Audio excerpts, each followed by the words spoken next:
Good afternoon, everyone, and thank you for joining us for the Mid-Atlantic Regional virtual experience.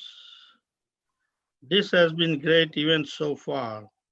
Thank you to all of our exhibitors for the participating in our trade show, and to all of you for taking time out to be with us today. I am Sanjay Patel, Mid-Atlantic Regional Director. I am honored to serve as your Regional Director. It is a privilege to work on your behalf and to be an advocate to initiative and issues AAHOA is constantly working on.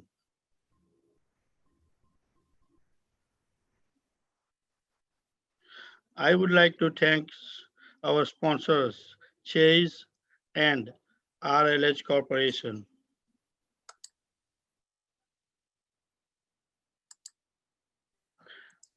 Their support means so much for our association, and we are grateful for partnership. Now, brief message from our sponsor.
All right, we have breaking news now. World Health Organization has just declared coronavirus a pandemic at this point.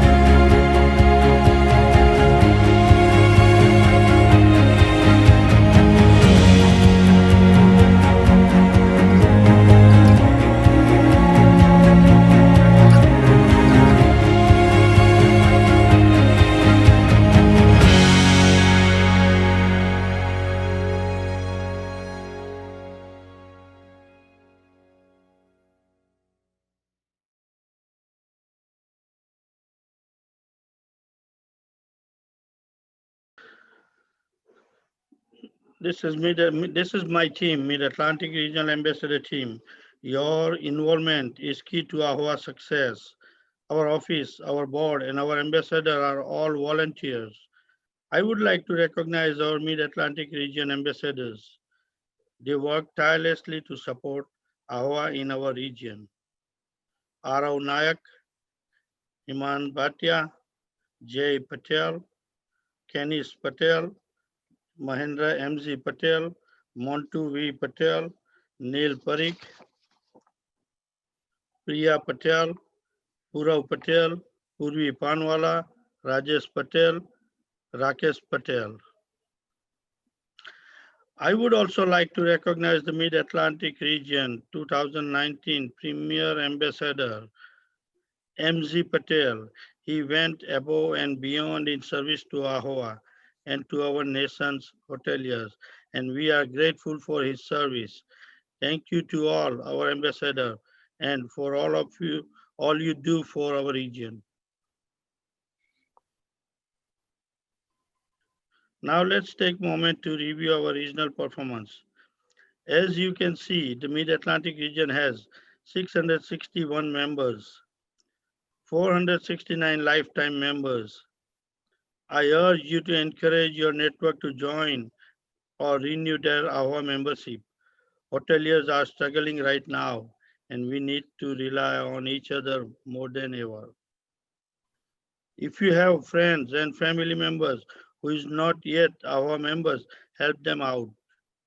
Encourage them to become a members today and take advantage of all the resources that AHOA offers.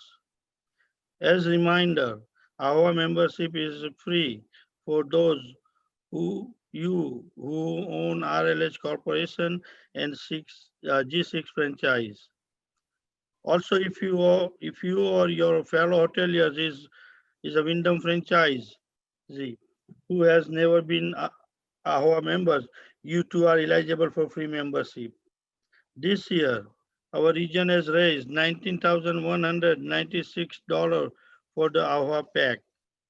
If you have not yet donated to our pack, you can do it right now, securely to ahoa.com or here at our regional by visiting the information desk. Your support is greatly appreciated. Here are names of those who have donated to AHOA PAC. We are grateful for your support. AHOA supports candidates who support small business and more specifically hoteliers. Here are the candidates of AHOA PAC support in our region.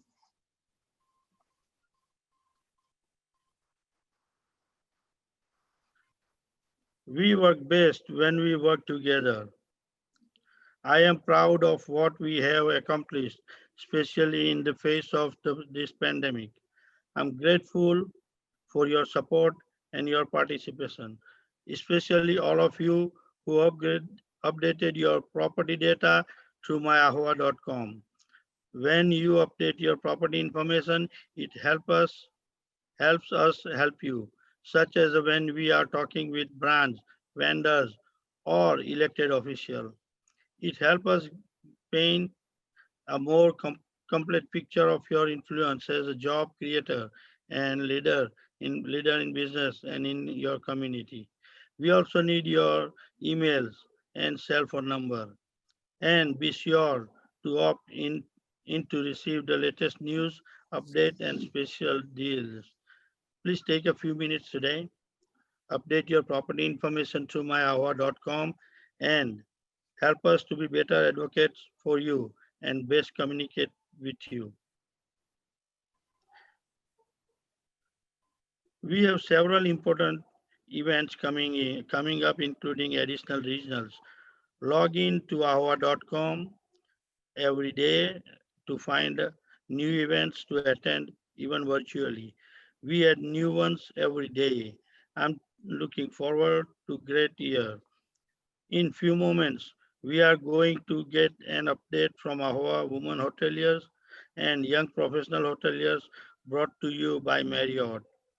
Now please welcome Adam Sir, Senior Vice President, Lodging Development, Marriott Select Brand, for a message on behalf of Marriott.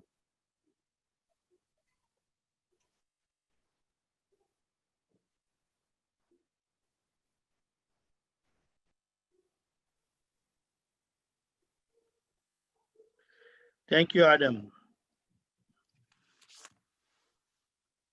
Please join me in welcoming Leena Patel, Female Director, Eastern Division, for an update on our women hoteliers.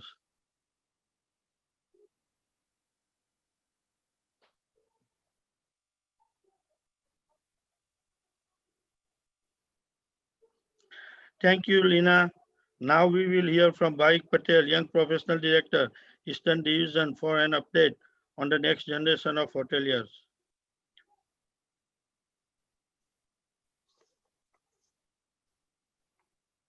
Thank you, Bhavik.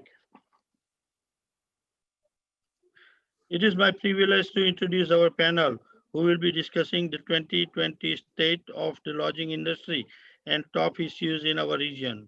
Please join me in welcoming Marilu Halverson, President, New Jersey Restaurant and Hospitality Association.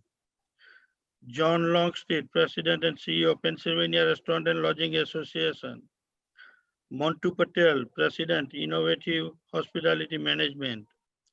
Bhavesh Patel, Principal, ADM Hotel and Development, and AAHOA past Chairman 2017 and 18.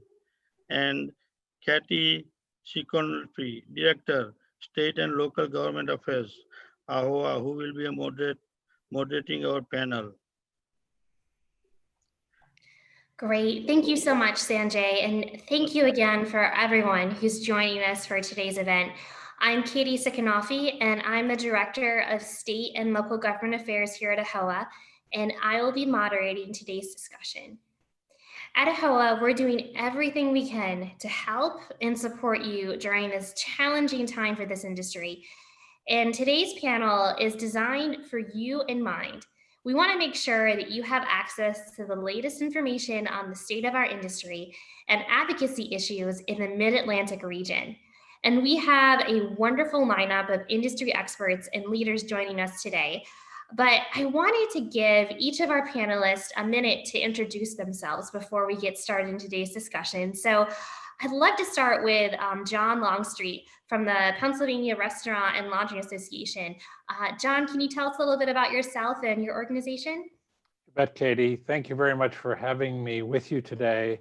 I love our relationship with AAHOA. I've been in this position for 6 years, and we started the relationship almost immediately. Prior to that, I spent my entire career, almost my entire career in the hotel business. Grew a company called Bristol Hotels and Resorts from one hotel to the largest independent hotel company in North America, and sold it to IHG then. And then in about 6 years ago, I decided for a career diversion and another way that I could impact the industry when I took over the Pennsylvania Restaurant and Lodging Association, which had been restaurants only up until 2012. And the board felt like they needed somebody who understood hotels, and that's one of the reasons they called on me for the position. In Pennsylvania, we also represent travel and tourism, one of 6 associations in the country that represent the entirety of the hospitality industry, and we're quite proud of that relationship. I'd like to use my last 30 seconds just to tell you about something that's coming up on Monday. This is complimentary. It's free to anyone in the industry, whether they're a member or not. And at 1:30, it's our annual meeting, but it's all virtual this year. At 1:30, we have Chip Rogers, who you all know, the CEO of the American Hotel and Lodging Association, and Tom Benet, the CEO of National Restaurant Association, will give a state of the industry update. And then at 3 o'clock, we have a power panel that includes Mark Woodworth representing hotels. You all know Mark because he typically speaks at your annual conference. Victor Fernandez with Black Box Intelligence representing restaurants, and C.A. Clark with Miles Partnership representing travel and tourism. They're going to give you a preview of what they expect the industry is going to look like in the future post-COVID-19. So I hope you'll join us on Monday. It's all complimentary. We'd love to have you. You can register by going to prla.org, our website. And with that, Katie, I'll turn it back to you. And again, I'm delighted to be with you today. Great, John. We're so glad to have you with us today. Bhavesh, I'd like to pass it over to you, our past chairman, if you can tell us a little bit about yourself and your involvement with AAHOA. Katie, I want to thank you and the panel and AAHOA for letting me be a panelist today at this virtual regional meeting. It's an honor and privilege. I'm principal of ADM Hotels. We have hotels in New Jersey and Pennsylvania and a few in the Midwest. As you mentioned, I was the past chairman of AAHOA in 2017-18. Also the vice chairman of the New Jersey Restaurant Lodging Association, where I'll become the incoming chair in January. So I'll be the chairman in January as well. So we're always working for our members, always helping our members, and here for our members. Glad to have you on the panel, Bhavesh, and thank you again for everything you do for our association. Thank you. Montu, I'd like to pass it over to you. Can you introduce yourself and tell us a little bit about your work with AAHOA? Sure. My name is Montu Patel, and we both own and develop properties. And we've been working with AAHOA since I remember I was 16 years old, and served HP Rama at our house as they were struggling to ensure that there was some form of insurance available to Asian Americans in our country for hoteliers. So I've been involved in the organization since I was in high school, and still continue to be an active member. And I'm an ambassador, and we've got several hotels that we own and operate, and anything I can do for the organization, I'm happy to try and help with. Well, thank you so much for being on the panel and everything you do to support our association. Thank you. And finally, Mary Lou, I'd like to turn it over to you. Can you introduce yourself and tell us a little bit about your organization as well?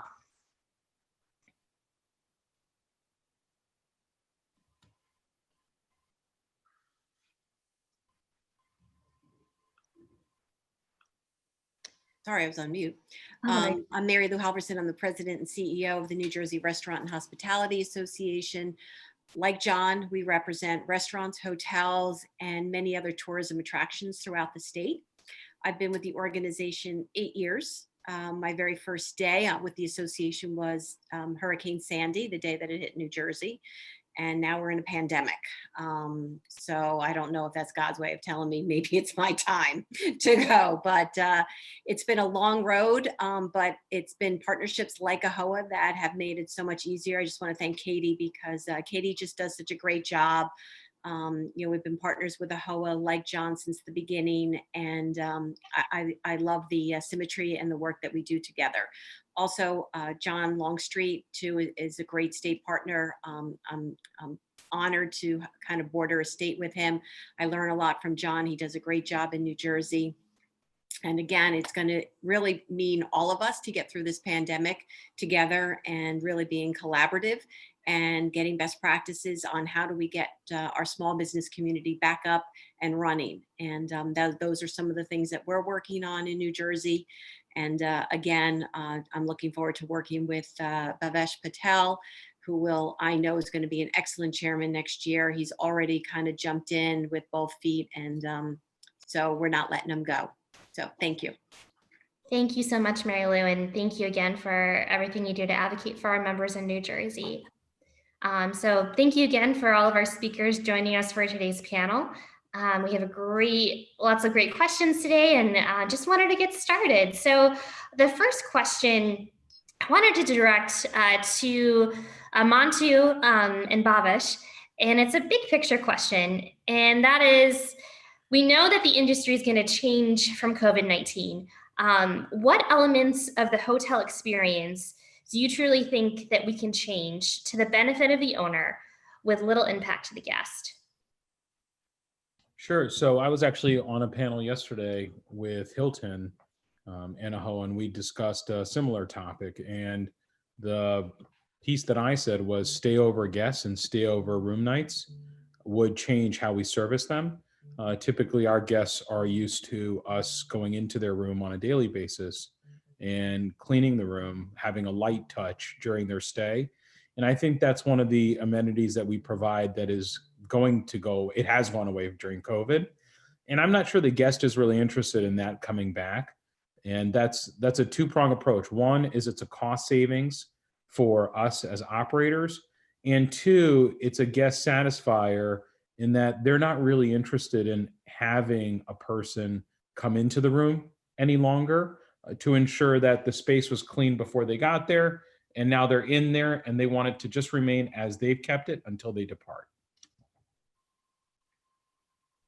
So the thing I want to touch on is that with COVID-19, I think we're going to face a lot more rules and regulations, as Mantu mentioned, servicing guest rooms and even just the industry in itself, whether it comes to breakfast or complimentary breakfast. I think there's going to be some changes in the breakfast aspect, where it used to be buffet, used to be complimentary. I think with the COVID-19, I think some aspects of that has already changed with many of the brands. And I think it's going to change a little bit more as well, which is going to be a huge cost savings as well. There's many other aspects, and we can go into this all day, and it could be a great discussion. But I think Mantu covered some of it, and I covered some of it as well. So. Great. And John or Mary Lou, did you have anything to add on how you think our industry will change from COVID-19? Yeah, I just want to touch on what Mantu said, because my concern is in New Jersey, we had a forced sanitation bill hotel sanitation bill, which is very contrary to what the CDC recommends as far as going into guest rooms every day. And most states have a guest can opt in for daily cleaning, where in New Jersey, we don't even have an opt out. And this was a union-driven initiative. And my concern is that there might be more efforts like this, that we really need to keep an eye out. And even then we cite that the CDC doesn't recommend this daily cleaning. They're not listening. And I think we really need to be diligent about what we're seeing and keep watching, just to make sure that initiatives and the regulations that Bhavesh just talked about, that the unions aren't using this as an opportunity to do things that will hurt not just the hotels, but our guests. Katie, I think both what Bhavesh and Montu said are really right on point, and particularly Mont, your comments about what we first called express cleaning, which we started just prior to 9/11, and now it became light touch, and it's going to be even lighter touch. I think the key, Mary Lou, is going to be good guest survey data that we can put together that show that what the recommendations that are coming out of the government officials particularly in New Jersey, are not what the guests want. And in fact, Mont, you're right. When a guest checks in now, they want to get the room just the way they want to get it. And in some cases, they do their own sanitizing, and then they don't want anybody around until they leave. That's good in many ways for the industry and good for the room. So I think guest survey work is going to be very, very helpful in that regard. And we should work with both AAHOA and AHLA to gather that kind of information, regardless of what the CDC says, which is very impactful. What the guest thinks is most important. The other thing I would say from a standpoint of market segment, after the tragedy of September 11, 2001, which was the only thing I could think of to compare this to, and now we know that this is going to be 9 times worse than that was. We expected that business travel would never come back like it was before. And in fact, we did lose 10% of business travel. At the time, represented about 60% of the revenue in hotels across the country. It's now about 50%. But it was made up for with international travel, as we all know. And the last 4 years of the hotel industry up through 2019 were the 4 best consecutive years in history for the United States. We're not going to get, the reason business travel came back almost entirely was because technology was so bad then and so expensive that virtual meetings did not replace in-person meetings as some people suspected they would. 20 years later, that's totally different, as we can attest to the fact we're here right now. So we've got to be looking at how we're going to replace the market segments that represented our business and corporate travel, and figuring out how to get good at finding those other segments. Even in Pennsylvania, we've seen that the Northeast Pennsylvania, Lehigh Valley, and Poconos has had, relative to the rest of the state, a terrific recovery because they're getting the drive-to market from Metro New York that's trying to escape New York right now. We're going to have to figure out how we build that leisure business in light of the fact we're not going to have as much business travel and corporate business as we've had before. No, thank you, John.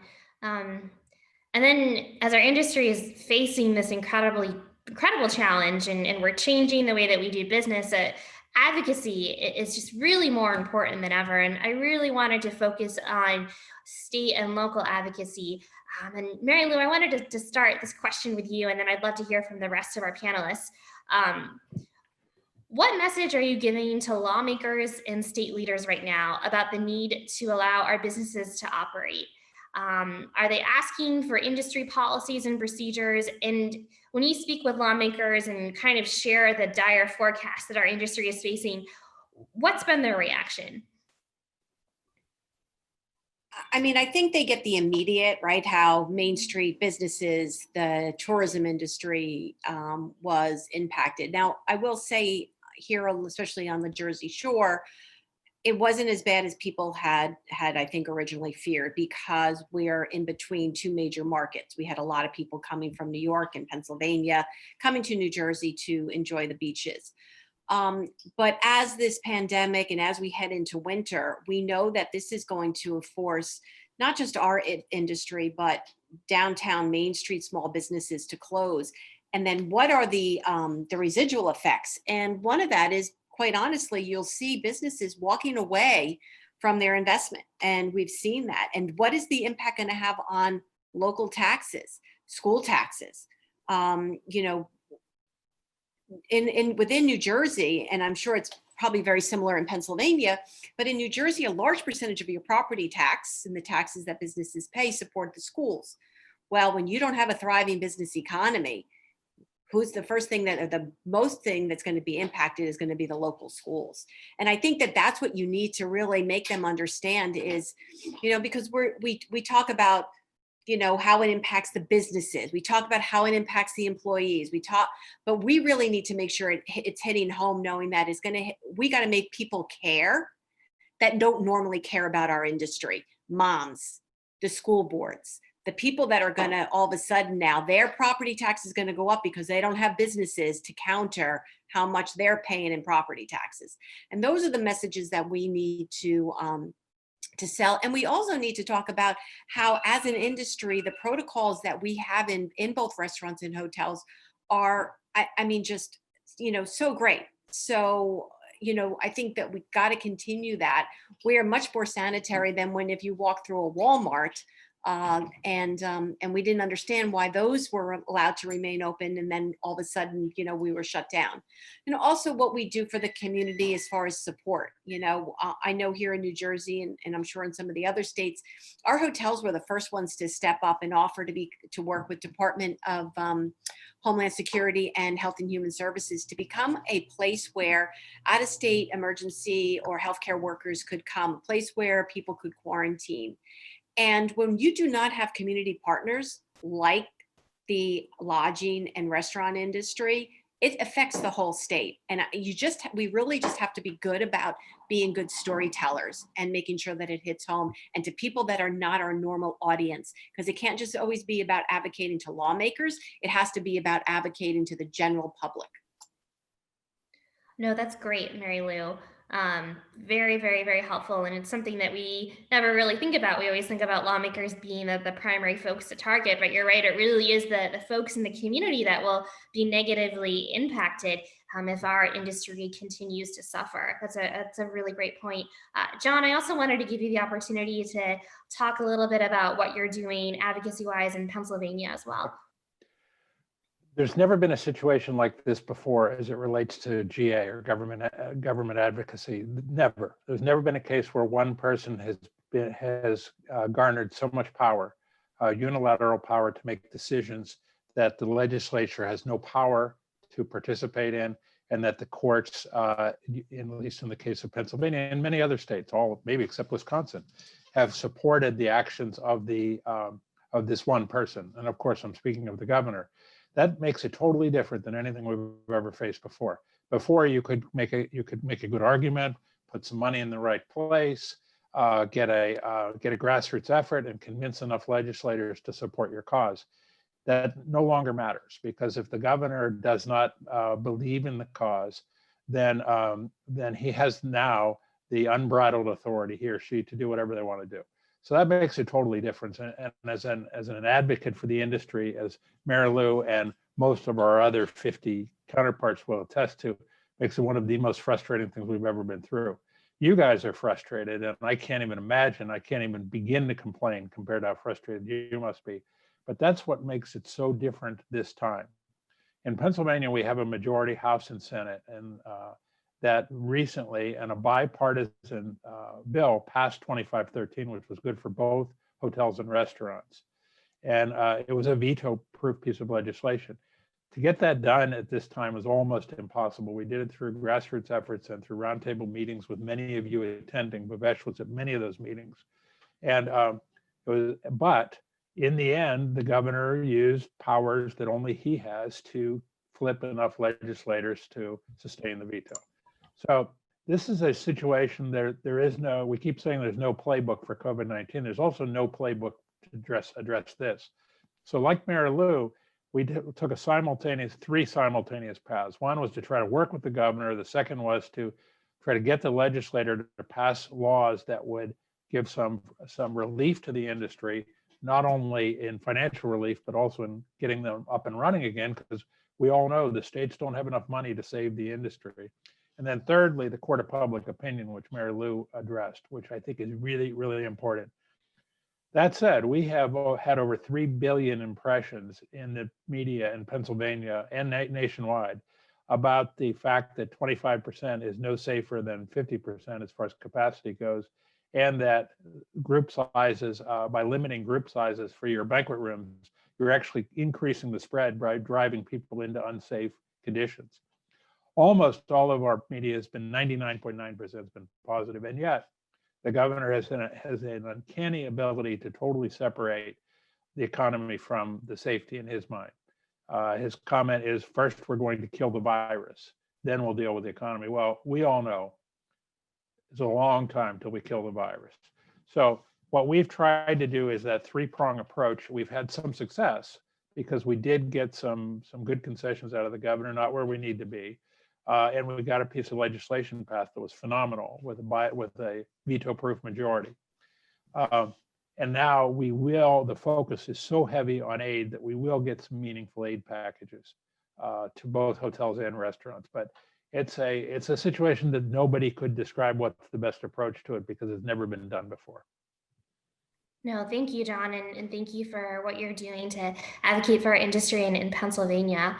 I also wanted to follow up on that and ask Mantu and Bhavesh about relationships. How important are your relationships today with lenders, employees, brands, lawmakers, and are any of your relationships helping you get any kind of much needed relief right now? So Katie, I think relationships are very important. As John mentioned and Mary Lou mentioned, it's all about the grassroots and working and talking to your state and federal representatives. I'm going to talk on the advocacy side first. They need to hear from you. The state associations, AAHOA, AHLA can do a lot of the work, but until they really hear from you as business owners or small business owners, really doesn't make a difference. And two business owners from the hotel industry is not going to make a difference. When you can have 300-400 members call in to the governor's office, you call into your state reps, you call into your federal reps, that's where they're going to say, hey, we need to look at this, we need to work on something like this. And if we don't make a noise, we don't do anything, we stand by and we expect HNLA to do something, we expect AAHOA to do something, well, then they're going to take it lightly. They're not going to take it as serious as what an individual can do or what your employees can do talking to these state reps.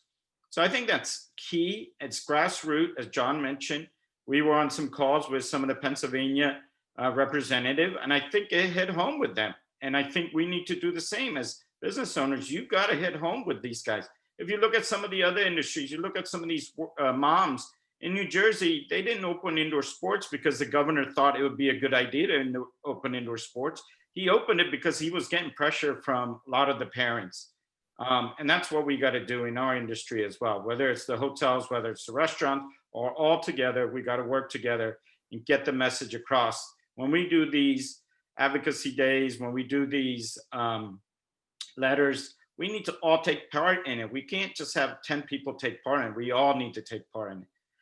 The other thing is with the lenders, you got to have this open communication with your lender and just let them know, hey, look, this is a situation I am. Here's my financials. I can't cover it. What do we need to do to work together to get through this? If you don't have that open relationship with your lenders, they're just going to say, hey, again, it starts grassroots. You got to have that two-way relationship with your lenders.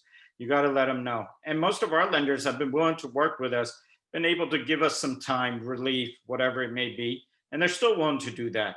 But again, that's the relationship you got to have with your bankers and your lenders as well. So in terms of what the relationships that we've built over the years and how they've helped us during this pandemic, I'll share with you that with the franchises, I believe it's bought us time in terms of paying our fees that are owed and looking at our accounts payable, looking at brand standards, figuring out very quickly how the brand standards need to be changed to adapt to a COVID pandemic. You know, I'll give you an example. We had to go around and remove hair dryer bags from the rooms, take all the loose collateral out of the rooms.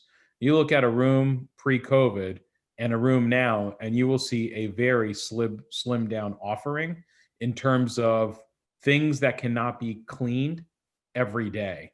We did the exact same thing in the lobby. and you go to all the common areas and what we've shut down and what we've done, and then it's a much more slimmed down set of amenities that can be cleaned on an hourly or on a daily basis, depending upon the touch point. So that was one thing as it related to the brands that happened fairly quickly. As it related to our vendor partners, whether it's Cisco or HD Supply or American Hotel Registry, you name it, we needed to work out some terms in order to pay and find PPE that was not made available very quickly. We work with the brands to ensure that we could find some access to some of that supply. And, it was those partnerships with my fellow hoteliers that really led to success. So I'd say one thing that you didn't ask in terms of the partners that helped you, by and large, the number one partner that helped me throughout COVID, and the same thing happened during 9/11, was my fellow AAHOA members. There has been no benefit that I've gotten more than my fellow hoteliers and learning from them and sharing in best practices and understanding what they're doing. They've helped me figure out from our lenders, while we may have great relationships, when it comes to forbearance agreements and the ask, you don't necessarily know what to ask. And in talking with somebody like Bhavesh, as an example, I may say to Bhavesh, hey, the bank's willing to give me 4 months forbearance agreement. Bhavesh may explain to me, hey, buddy, this pandemic is not a 4-month pandemic. What are you going to do for the 18 months following that?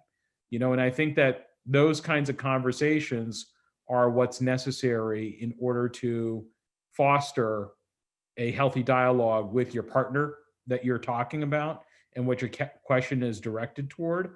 But in order to have that dialogue, you need to have good data, good information, and good resources first and foremost.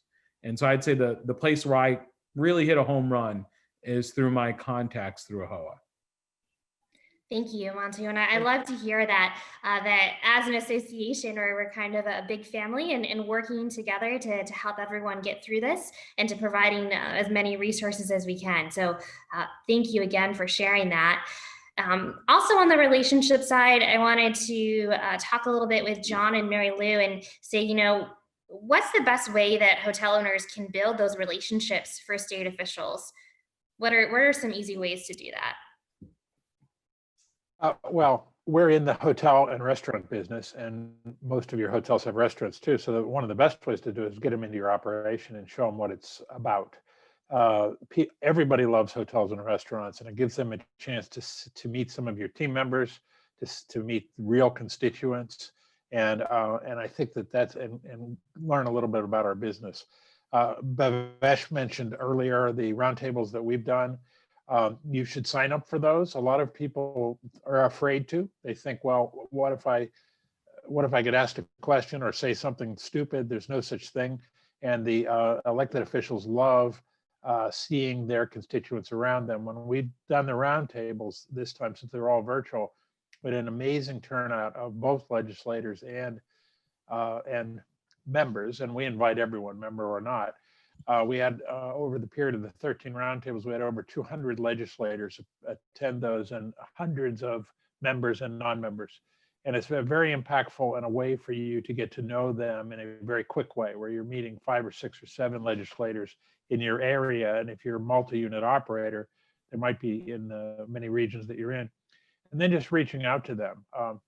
They're almost all, when we ran these numbers recently, probably 75% of them are on Twitter. If they're not on Twitter, they're on Facebook. Many are on both. They actually read the tweets where they're tagged in them, or if you send them a message through Twitter. It's hard to get email addresses where they actually get their emails. They're usually through some government server that they don't always get them. This is a really good way to do it. When you're with someone, ask them if they have a personal email address that they can give you. Often they will, because they can't fundraise on their government email. And when you get those personal emails, that helps a lot too. And then cell phone numbers and reaching out to them that way. Texting is a huge thing for us now.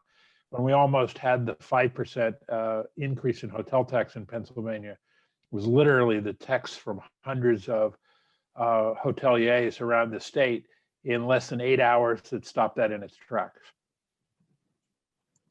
I mean, yeah, I'm not going to repeat. I mean, I think John's saying the meetings, the in-person meetings are critical, and we have the best venues to do meetings, right? Restaurants, hotel lobbies. One of the things is get creative with it. You know, everyone's really curious, so give them a behind the scenes tour. Take them to where places that normally nobody's allowed to go to in a hotel or a restaurant. Take them behind the line. We had one legislator we had him work a drive-through at McDonald's, and they just thought that was like the coolest thing. You know, so bring them in the back, show them the walk-in, show them where housekeeping is, have them walk through a room, take them, you know, just let them kind of explore your hotel because they're all really curious, and make it a unique experience, not just a formal sit-down meeting. And I think, you know, it's great to have these Zoom meetings, and it's been certainly a great way to communicate with our legislators, but eventually, you know, we need to get back to in person. And so be creative, and also invite some of your employees to come and sit down and talk. Make it as much of a community event as possible. You know, and also obviously work with your state partners. You know, there's just not John and I, but, you know, Delaware and Washington and around the country to help organize it. Don't be shy, because you're very important to every legislator because of the people you employ and because of what you do for the community. So, you know, even just showing up and going to your state advocacy days that, you know, each state puts together, obviously showing up in Washington. But like I said, just try and do something, be creative and have fun with it. They're people, and I'm telling you, they get a lot of joy and a lot of pleasure out of being able to like take a tour of a hotel and go to the places that they're not allowed to see. And they won't forget that. It won't be the normal lobby meeting that, you know, they have all the time. No, thanks, Mary Lou. And those ideas are really, really helpful, and a great idea to get creative as well. I also wanted to talk a little bit, change the subject and talk about banking and financing. I'd love to hear from Bhavesh and Mantu on this. Have you restructured your loans? Are your lenders working with you? What are your biggest needs right now on the lending side? And do you expect to see many foreclosures in your market? Go ahead, Montu. Sure, I'm happy to tackle that question first. In regards to loan restructuring, I just want to be mindful of the definition of what you're talking about. Forbearance agreements, yes, I've done those. Deed in lieu of foreclosure, write down of debt, forgiveness of debt, those things I have not done yet. I haven't heard of folks being very successful with those things. When payment and interest, or what's called P&I, cannot be paid, there are a number of different caveats that a bank can throw at you, whether it's technical default or actual defaults. And those are the kinds of conversations that we're having with lenders right now. It's not like lenders are really interested in flooding the market with foreclosures. And this is my opinion, but this is a short-term liquidity concern due to a pandemic. And as a result of that, the business itself still has very sound fundamentals. And while it's difficult to reappraise a property that has dropped in occupancy from 70% occupancy doing $120 to 30% occupancy, renting rooms at $80, the impetus for the bank to foreclose on such an asset just isn't there. So I don't believe that many properties are going to shake out of this in the next 6 months, say, that pre-pandemic were cash flow positive and meeting their debt service coverage ratio and other loan covenants. I think that lenders will continue to work with hoteliers that have this open and free-flowing dialogue, have created that partnership that you touched on earlier. Those folks, I don't think they're going to have problems. I think that we will get through this together. We'll have more debt that we've taken on from folks like the SBA through an EIDL loan, a PPP loan that could or could not be forgiven. I think that those are some of our options to increase our liquidity or more cash available for us to burn through. I think that that is going to be the approach, our best approach to get funds as we go into the winter. Quote, this concept of winter is coming. Hey, we need to be prepared for that. I don't think everyone is. It's going to be very hard to pay our bills come this winter. And our bank is not interested in loaning us more money. That is categorically across the board. I work with 12 different lenders in multiple states, in regions that extend beyond the Mid-Atlantic, both CMBS and non-CMBS debt. And that is a certainty across the board. Nobody wants to lend me money, period. My assisted living businesses, my memory care businesses, I can get financing there.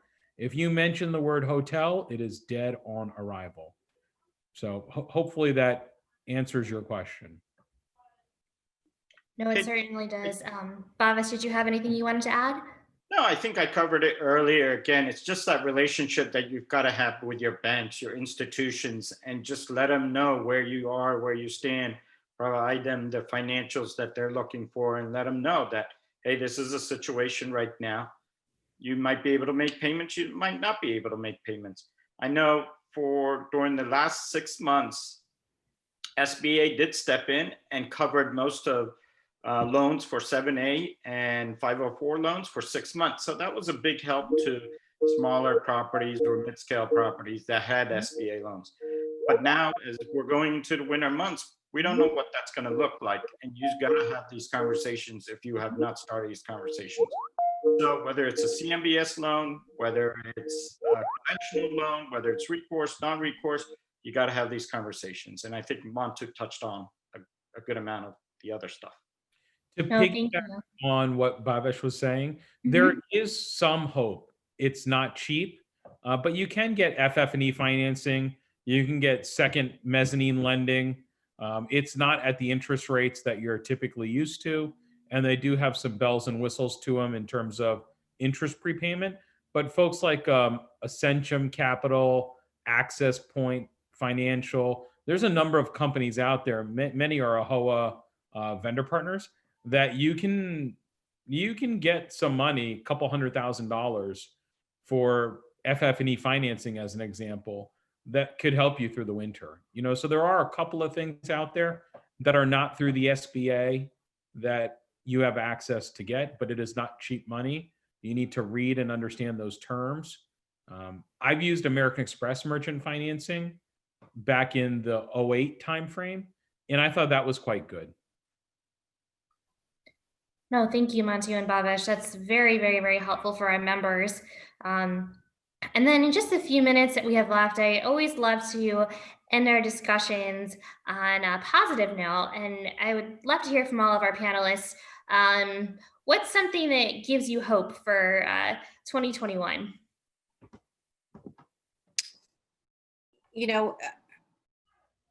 I think that our industry, where we have been probably disproportionately impacted the most, right? And because we are, so it's so easy, right? The first thing that goes is usually travel and tourism, business travel. So, but yet people always, I think especially when this is over, people are going to always want to go back out to eat. They're always going to want to go away on vacation. Their trips might look a little different, and the industry is certainly going to have to adapt. But the true entrepreneurial spirit of this industry, I think, will certainly prevail. And it happened after 9/11. It will happen after this. And the other thing is that people really like our industry. It's just where, who doesn't like going to a restaurant? Who doesn't love just, going to a hotel and going on vacation? So I just think that we have that on our side. And again, the entrepreneurial spirit of this community. And so I have every confidence. It's going to look different, but it'll be back. Yeah, I tend to agree. I think our industry is going to bounce back. Is it going to bounce back right away? I don't think so. I think the next few months will tell where we're going to be, where we're going to stand. Are we going to have a vaccine available? But I think to get us through these times, I think it's the people, your friends, your networking group that you can surround yourself, talk to, as Monto has mentioned before too. Talk to your associations. They're going to help you get through this time. We've got some tough months coming in front of us. It's going to be difficult these winter months. We don't know what the industry is going to look like. We don't know if we're going to increase cases, if we're going to go down to another shutdown. Don't know what the results of elections are going to be right now and how that's going to come into play the next few months. So there's a lot of variables right now, but I think the connections you have, the friends you have, I think that helps you get through this and will help you get through this time. And Dr. Ted, the one thing I did want to jump on that was too, and we were talking a little bit before, that I do think that there's going to be commitment from both sides of the aisle to get a stimulus package done by the end of the year. And I think that that's going to be huge for our business community. So that's another, hopefully positive. And lastly, our industry is a people person industry. So everyone loves coming out and talking and networking with our guests or our front desk or housekeepers or whatever it may be. So I think that's always going to be a plus, whether it's in the hotel industry or whether it's in the restaurant industry. We're a people person industry. I agree with the perspective that Mayor Lou, that you and Vesh have already put forth. I will say, after the tragedy of September 11th, we were committed to the hotel business. We had 160 hotels around the country, most and very many airport hotels. And we were very pessimistic as to what was going to happen, and we were proven wrong. The industry bounced back really big. One of the things that caused it to bounce back is there was some pent-up demand because travel was curtailed for a long time, not like it is now. There will be so much pent-up demand when we get reopened here. And the other difference is that people are squirreling away a lot of money because they don't have, not everybody is working, but those that are squirreling away a lot of money because they don't have anywhere to spend it right now. Savings is at a record high right now, and they're going to be looking for a place to spend this money when they can. And the first place they're going to be going to is hotels and restaurants. And lastly, we're a resilient people. You can't be in the hotel or restaurant business if you're not a resilient person. You would have failed a long time ago. So consequently, we're going to find a way to bring this back. And I think that, as Mary Lou said, people will always want to stay in hotels. They'll always want to go out to eat. And that's going to be, I think we're going to see that in spades when we finally get reopened again.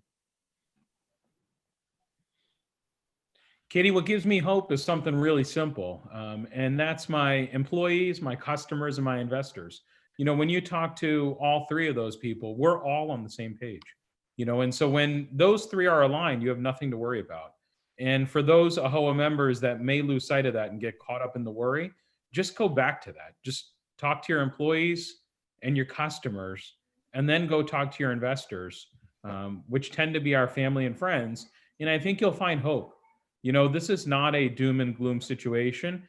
As Mary Lou pointed out, it's a point of when it opens back up, and this pent up demand is just going to flood our gates. And this recovery, I think, is going to be a lot quicker than what John was pointing out in this post 9/11 era. It came back slowly. Whereas this time around, I think what's going to end up happening, to Mary Lou's point, is this pent up demand being isolated in your home is going to just break out the transient leisure segment, the Smurf segment, the group travel segment, everything but business travel is it's really going to help us once this pandemic comes to a head and we address it straightforward.